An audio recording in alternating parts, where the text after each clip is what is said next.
You probably know I do past life regression, past life therapy. I've been doing it for 40 years, 30 years consistently, and 20 years as a UFO investigator, which I find it all blends together. It's all connected. There is no separateness between it. So to me, it all falls into the same pot, so to speak, because I'm working with people and their problems. And they come to me now from all over the world just to have sessions. And all walks of life. I mean, I get actors out of Hollywood, I get scientists, I get doctors, I get psychiatrists, business people, people you would never think would be interested in this. But they all want to know what the answer to their problems are.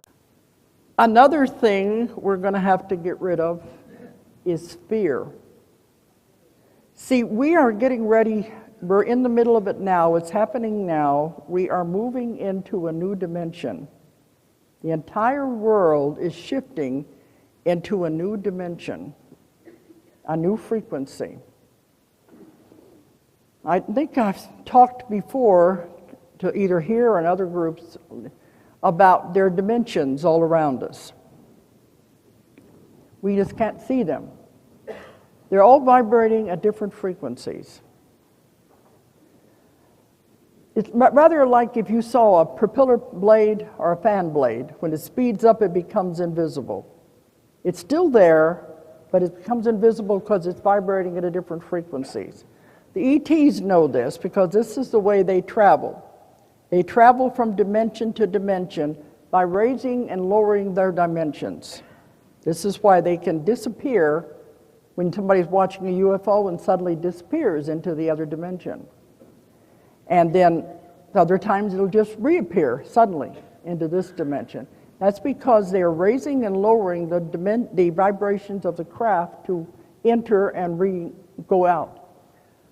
This is the way they travel. Okay, now the world is changing its frequency and its vibration. It's already doing it.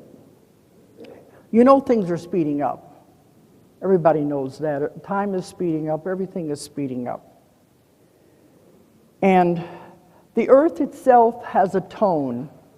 I've heard this tone. It's recorded from satellites in space. The earth has a tone, a frequency. That tone has changed and it is speeded up. Scientists know this. It's very definite. That this is definitely have proof that it's changing. The frequencies and vibrations of the earth are changing. As I said a while ago about dimensions, we're getting ready to shift into a totally new dimension. We have to. The earth has got to the point where they can't do anything else to help it. We're just destroying so much here that it's going to have to be a separation to move into the new frequency. And they said the entire universe is watching. This is the greatest show on earth because it has never happened in the history of the universes before that an entire planet will make the shift at one time. Now, you know in the Bible it always talks about the new heaven and the new earth. I believe John of Pathos, when he had that vision, he was seeing a real vision. He didn't realize it was going to be thousands of years in the future. This is what he meant by the new heaven and the new earth, and the old is done away with, and the new is going to be taking over. But it is changing, the frequencies are changing, we're shifting already. You can feel it in your own bodies. I don't know if you felt it yet or not.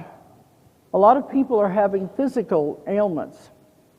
They're going to the doctors can't find anything wrong with them because it's not anything that they've ever experienced before. They have said the doctors are using the old information that they have been taught. They are not aware of what is really happening to the bodies now. Our DNA is being changed, the vibration rate is being changed, and we are shifting with the planet. We have to. It can't happen suddenly because the body wouldn't be able to handle it. It has to happen gradually, little at a time. And when it makes these little jumps, people are experiencing physical problems. They can be heart palpitations, blood pressure, tiredness, dizziness, muscle aches and pains, lots of different things that I've heard, but when they go to the doctor, they can't find anything wrong because it's nothing physical that they can put their finger on. But our DNA is being changed, and the ETs have been helping a lot with this. We're going to be at the point where we're not going to be sick anymore, and we will be at the point where we will never die. We are actually moving into what is called the 1,000 years of peace in the Bible. The whole earth is going to be totally different, and there's going to be many left behind. Just like the Bible says, many are left behind because they can't change their frequency and vibration quick enough to move with it. They have to be working on it now, or you're not going to move. You'll be stuck with the old earth. The ones that are deep into the negativity, they said they will be allowed to live out their lives on the old earth. But when they die, they will not come back to the new earth because the new earth will have no negativity. They will be sent to another planet that is still experiencing negativity so they can work it out. Some of them, there's just no hope for them because it's gone too far. They're too loaded down, steeped with all of these karma from past lives, and they can't get out of it. But those of you who have an idea what's happening are already making the first step to move into the new earth. Because they've said, you really don't want to be here when the worst happens. They said, if you think Katrina was bad, imagine that happening all over the world in cities everywhere. Chaos, utter chaos, and utter confusion. And people aren't going to understand. They're going to be so confused and frightened. They said, we have to be the voices of reason. We have to be the ones that know what is happening so we can be calm in the midst of the storm. That's what a lot of these people are coming in now.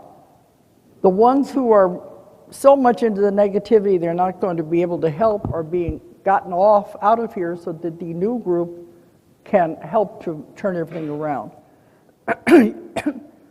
You might think some of this sounds bad, but it is the evolution of the earth. This is what's happening. You can't stop it. It is going. So something is definitely happening, even though we're not aware of it on the conscious level anyway. How many of you know Annie Kirkwood? She doesn't do as many lectures as she used to, but she wrote Mary's Message to the World.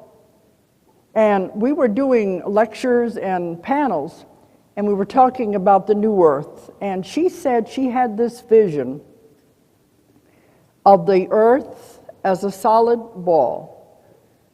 Then she saw it begin to separate and move apart the way a cell does when it begins to separate and reproduce, pulling apart like a cell until it broke apart into two earths. Over here, she heard them saying, we did it, we did it, we did it. Over here, she heard them say, poor thing, she died, believing all of that. So see, the one will not be aware of the other. And that's what they mean by those left behind, will not even be aware that anything has happened. The old earth is still there, vibrating at this lower frequency with all these terrible things happening to it, but the other earth moves into the new dimensions, vibrating so fast that it becomes invisible. So they are not aware anything has ever happened. At one of the lectures when I mentioned this, there was a man in the audience, and he came up to me later. He said, I'm an engineer. I'm a businessman. This has never happened to me before. But when you were describing that scene, the two earths splitting, he said, suddenly, the whole auditorium went black, and I was in outer space, and I was watching it happen. And he said, when he got home, he tried to reproduce it on his computer the best way he could. And this is the picture that he sent us. And he really didn't want us to use his name or anything. But if you look at the picture, you can see the one overlaying it. I don't know how good it shows it. The one is brighter. It's got a glow around it. I don't know how it shows on there. The new earth is like a glowing one that is separating from the old one. But it was funny that he said he never had anything like that happen, but he saw it happening, and so he made a computer model, the picture, and he said we could use it in the book. One of the things they said, one of the main things that will hold people back from ascending and going into the new earth is fear. We're so steeped in fear. A lot of it is coming from the government. You know that. They said it'd be better off if you don't watch TV, don't watch the news, don't get caught up in the illusion. Because the more you hear about all the violence and all the bad things that are happening, amplifies it. Better off if you just didn't focus on that at all. But that, I said, do you mean by fear, then do you mean the wars and things? They said, yes, the government with the wars and also with the diseases that they are trying to create. You keep the population in fear, then you can control it. And that's what a lot of this has to do with the drugs. And well, look at your TV. They try to convince you have to take a pill for everything. And they said these diseases they want you to have shots for. They do not exist, but it's all a way to promote fear. You get the population afraid enough, you can make them do anything. And you know this has been happening since 9/11. All of these new laws coming into effect that would never have happened before, all having to do with fear. And it's like, oh, great Father, protect me. And you let them do anything. But they said, you're going to have to start thinking for yourself. We have access now to instantaneous information on the computers, much more than we ever had in the past. You can have information that you would know is real. You read these things, you ask questions, make up your own mind. Don't believe what everybody is telling you. Think for yourself. Don't let fear rule your life, because if you're afraid, if fear is holding you back, you're not going to progress as we go into the new earth. And it's happening. Our vibrations are increasing. There's no way to hold it back. But some will be left behind because they can't change quick enough. Don't get caught up in the illusion and what's happening. I always tell people when I do a lecture, don't believe what I say. Don't believe what anybody else says. Think for yourself. Ask lots and lots of questions. Then make up your own mind what it is you believe. Your truth may not be my truth, but it is yours. What you believe is the most important thing.